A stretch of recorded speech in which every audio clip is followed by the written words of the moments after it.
A Mario Franceschi, analista, para, pues, valga la redundancia, hacer un análisis de la situación en México. Andrés Manuel López Obrador presentó un plan, hizo un acercamiento sobre el tema de los migrantes, dijo que está dispuesto a hacer un pacto con el presidente Peña Nieto, así que pues se mueve muchísimo el ambiente político también a propósito de la elección de Donald Trump y toda su política migratoria. Don Mario, buenos días. Buenos días. México está aproximadamente a 2 años de las elecciones presidenciales. Este año 2017 van a haber elecciones en varios estados, se van a tomar como pulso de cómo se está moviendo la política en México. Pero definitivamente hay una circunstancia que desde ya está determinando el proceso. Primero, el señor López Obrador es el candidato preferido. Él como político, no como partido, es el que está liderando las encuestas de preferencia. ¿Ese será el presidente? Si fueran las votaciones hoy sí sería. Bueno, estuvo cerca. Estuvo muy cerca. Estuvo muy cerca. En 2006. Sí, ahora, pero él ya sería tercera vez candidato, ¿verdad? La señora Zavala, la ex primera dama de México, es otro candidato viable, ¿verdad? Ella no se ha negado. Ella es del PAN. Sí, correcto. Ella no ha negado que tenga intereses presidenciales o no, simplemente ha dicho que llegará el momento de tomar la decisión. Tiene mucho arrastre también, casi un 28% de la población le da opiniones favorables. Pero lo que aquí determina en realidad cómo se va a mover la política mexicana es la relación de México con los Estados Unidos y específicamente con Trump. No sé si ustedes han escuchado, pero López Obrador está convencido que no es Trump el que está tomando las decisiones de su política internacional y en específico hacia México. Él está convencido que hay otros que están tomando esas decisiones. Además de que muy claramente lo dijo el señor López Obrador, dice, usted no puede mantener tanto tiempo y contra tanta gente una política de confrontación. Es imposible. Tiene que buscarse un punto de equilibrio en que las partes nos pongamos de acuerdo, ¿no? El problema que va a enfrentar Trump con el señor López Obrador, si llega a la presidencia, López Obrador, es que en México son sexenios, son 6 años, sí, ¿verdad? Él llegaría a la presidencia, tomaría la presidencia en diciembre del 2018, si llega a la presidencia, insisto, y entregaría hasta el 2024. Quiere decir que si Trump es reelegido, lo cual realmente dudo, ¿verdad? Trump y Obrador estarían en relación durante prácticamente 6 años. En el caso de que reelijan a Trump. En el caso de que porque si no serían nada más 2 años. Exactamente, serían solamente 2 años. ¿Y qué pasa con el candidato que se habla que, o sea, el PRI no tiene posibilidades? Háblenos si es porque está en la calle Enrique Peña Nieto, dicen algunos analistas, y esa manifestación que hubo no fue tanto contra el muro como si fue contra Enrique Peña Nieto. ¿Eso es cierto? ¿Eso descarta un candidato por el PRI, Partido Revolucionario Institucional? ¿O si es cierto también que el alcalde, creo que es el del DF, es una figura en la que nada más están esperando que se lance y sí podría ganarle a Andrés Manuel López Obrador, que ya no va por el partido, por el PRD? No. No, por el... Omela. No, ya no Morena. Va por el... No, por, él va por un independiente. Sí, correcto. ¿Verdad? Va por un independiente. Pero, vean, es que el problema con el PRI es Peña Nieto. Peña Nieto tiene un 16% de aprobación. O sea que el alcalde sí queda. Osorio tiene relativas alternativas en el PRI. El alcalde del DF. Pero el PRI tiene, en estos momentos está en tercer lugar en las preferencias electorales en México, ¿verdad? El problema del PRI fue el problema del gasolinazo. Básicamente en los últimos meses, digamos que en los últimos 6, 7 meses, hubo un error político de Peña Nieto, fue decir que los precios de los combustibles iban a bajar, ¿verdad? Él debió haber dicho que iban a bajar temporalmente, pero que después el mercado de los combustibles tenía que reacomodarse, porque son las circunstancias del mercado las que iban a determinar el precio. Claro, cuando se viene el gasolinazo, un 17, un 18, un 20% de incremento, todo el mundo pegó el grito al cielo. Sí, todo el mundo se cuestionó para qué se dio la apertura. Exactamente, a pesar de que el gasolinazo dentro de la política, de la reforma energética, es bueno a largo plazo, pero el problema es que en política la percepción es básica. La percepción que tenga el electorado de las políticas que aplican los gobiernos es importantísima. Muchas veces la percepción obviamente no refleja los hechos, sino que por un lado hay gente que le está diciendo, miren, él dijo esto y está sucediendo esto. Es inmediatez, la percepción es inmediatez, no es análisis a largo plazo. Probablemente los precios de los combustibles en México van a estabilizarse a unos 2 años plazo. Recuerde que en México son casi 200 millones de seres humanos y es un país de 2 millones de kilómetros cuadrados. O sea, es el segundo productor de petróleo de Latinoamérica. El problema con México es que ya se le acabaron se le están secando los principales pozos.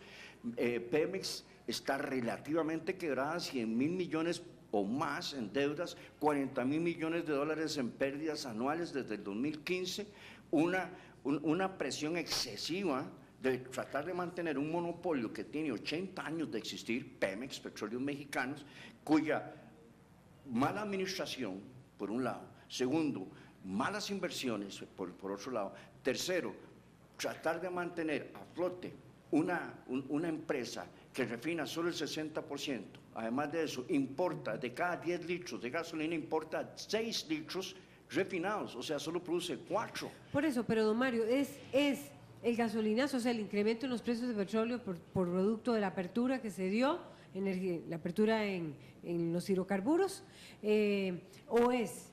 o es los problemas de corrupción, o que ha tenido también López Obrador, perdón, que ha tenido Peña Nieto, lo que impediría que un candidato del PRI pueda ser eventualmente un ganador de las elecciones frente a Manuel López Obrador, el alcalde de México, de la capital.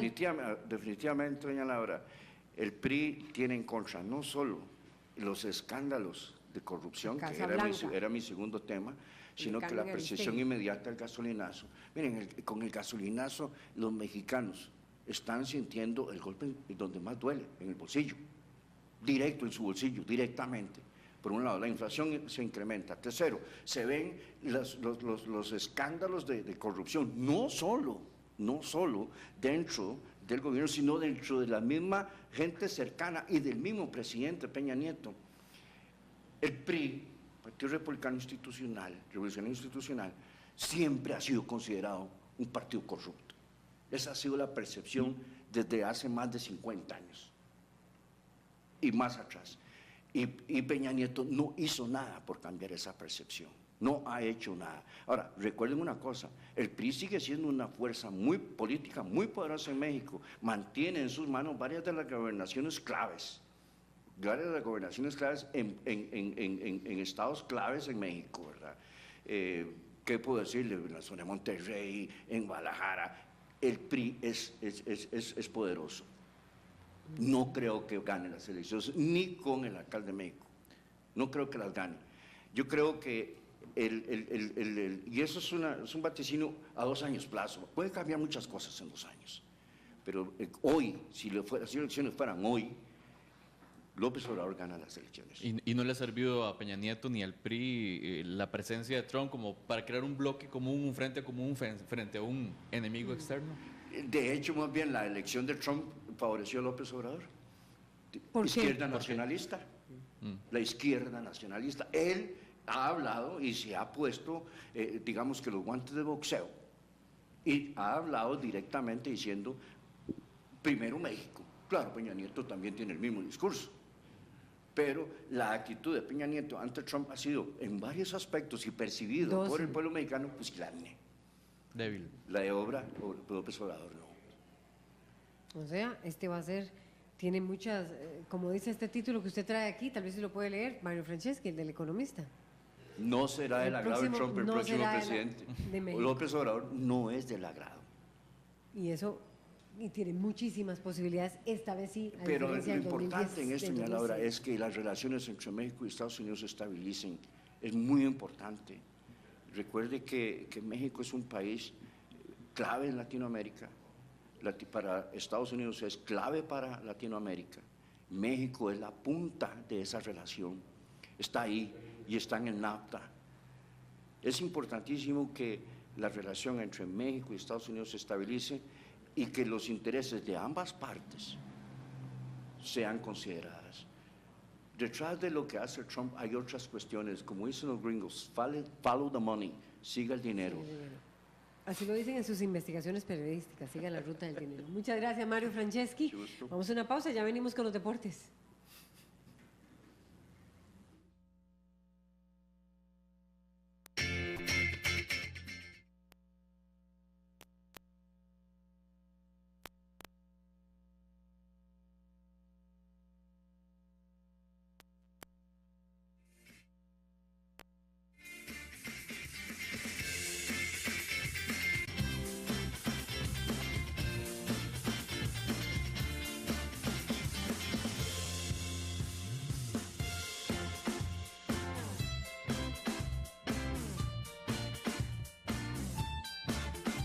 Bien, continuamos con Mario Franceschi. Me equivoqué y tenemos oportunidad de preguntarle más. Nos cedió deportes a don Mario para tenerlo aquí más rato. Porque la verdad... Aprovechemos entonces, don Mario. Bueno, retomando el tema que usted decía al final es importante que México y Estados Unidos Claro. tengan una mejor relación. Pero bueno, según lo que usted decía, López Obrador, si él quedara de presidente en 2 años, podría ser que no, dado más su bien posición más confrontativa, ¿o no? Más bien, yo estoy casi seguro que con López Obrador se va a llegar a un punto de equilibrio en las relaciones. Mire, México es importante para los Estados Unidos por cuestiones de seguridad, por ejemplo, en el narcotráfico, en migración. Trump llegó al poder dentro de las cosas que dijo Trump, hay 2 cosas que realmente llaman la atención. Uno fue la migración y otro fue la recuperación de trabajos, ¿verdad? La migración México-Estados Unidos es negativa. Regresan más mexicanos a México de aquellos que salen de México hacia los Estados Unidos. Es negativa. Así que ese argumento se cae. Por otro lado, Trump recibe el país con un 4.5% de desempleo de parte de Obama. Las grandes razones por el desempleo en los Estados Unidos no son el hecho de que las empresas estén en acción externa, o sea, en otros países. No es eso. Es el desarrollo tecnológico y la transformación de la economía estadounidense en una economía de servicios. ¿Ves? Entonces, el 4.5%, que es general, es nacional, no significa que en ciertos estados no haya un 10 o un 12%, ¿verdad? Sino que significa claramente que la economía estadounidense cambió, pasó de la manufactura al servicios, entonces muchos se quedaron sin trabajo. Y básicamente con la globalización y los tratados de comercio, Estados Unidos saca muchas de sus industrias para poder mantenerlas competitivas, a encontrar menores costos de producción en el exterior. Aquí en Costa Rica nosotros nos beneficiamos de eso, los nicaragüenses también, los hondureños, los tailandeses, los vietnamitas, nómbrelo. Eso benefició también en mucho a la economía estadounidense porque los costos de producción de muchas de sus grandes empresas, como la iPhone, por ejemplo, ustedes se han preguntado cuánto cuesta producir un iPhone en China. $86. ¿Cuánto vale cuando usted lo compra en una tienda? Casi $1,000. Oiga. Es una ganancia. ¿Usted cree que devolviendo iPhone a los Estados Unidos va a poder hacer lo mismo? No. La migración que hay en los Estados Unidos es una migración muy válida. Michiko Kaku lo dijo muy claramente. Mucho de nuestro avance tecnológico se caería si cerramos la migración de genios de Asia, por ejemplo, chinos, japoneses, hindúes, pakistaníes, iraníes. Los mismos mexicanos. Los mismos mexicanos. Pero sobre todo es por la explotación de esa mano. Exactamente. Más, ¿verdad? Más que los genios. Entonces, es determinante. Los 2 argumentos clave de Trump no son ciertos. Eso lo sabe López Obrador. Por eso él dice claramente que esa política de Trump no es de él, es de alguien más detrás de Trump. ¿Quiénes se benefician cuando cae el peso mexicano en la bolsa? Por eso les dije, follow the money. Muchos de los cercanos de Trump son financistas de Wall Street que se ganan miles de millones de dólares con los manejos, con los cambios financieros y con el tipo de cambio del peso mexicano. Follow the money. ¿Por qué cree usted que Trump tiene como su secretario de Estado al CEO, ex CEO, de una de las empresas petroleras más grandes del mundo, la ExxonMobil, y con sus grandes relaciones con Gazprom, la otra gigante del energético rusa? Eso tiene que arreglarse. Y estoy plenamente seguro que ya sea con López Obrador o con la señora Zavala, sí se arreglan, se estabilizan las relaciones entre Estados Unidos y México. Y creo que México va a ser el gran ganador en esa negociación. En esa elección también. Muchas gracias. Ahora sí, Mario Franceschi, analista, por ponernos en perspectiva el tema de México, la popularidad del presidente y de cara a las elecciones en la nación norteamericana. En 2 años. En 2 años. Nos vamos. Gracias por acompañarnos. Buenos Feliz días. mañana.